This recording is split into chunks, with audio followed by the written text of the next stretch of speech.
आम गर्वर विषय अंतर्राष्ट्रीय योग दिवस 11तम संस्करण को पदार्पण करुछि। समग्र विश्वर हाराहारी 190 देश 11 वर्ष हेलाणी प्रधानमंत्री नरेंद्र मोदी जो चेष्टा करथिले सचेष्टा करथिले 2014 रे ता अनुक्रमे से माने योगाभ्यास करूचंती। आपण समस्त जानिचंती 2014 रे सर्वप्रथमे भारत वर्ष रे जो सॉफ्ट पावर योग से योग को लेकिन नरेंद्र मोदी यूनाइटेड नेशन रे तांकर भाषण उपस्थापन रखिथिले।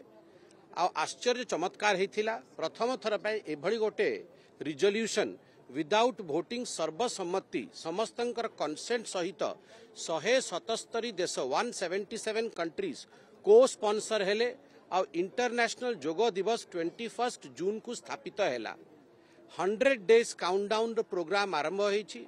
मु धन्यवाद देवी माननीय केंद्रीय आयुष मंत्री आदरणीय प्रताप राव गणपत राव यादव जी को कि आज सी ओडिशा आछंती 75 दिन शेष रही 21 जून को 75 दिन एक काउंटडाउन ओडिशार भुवनेश्वर रे आयोजित होईछि।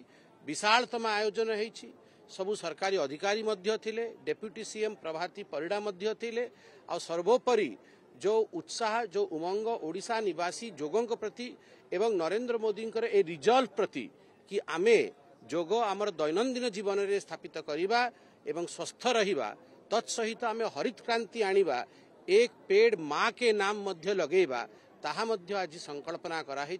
ताहा पे नरेंद्र मोदी जी को एवं आमर केंद्रीय मंत्रालय मंत्री जी को ओडिशा सरकार को बहुत बहुत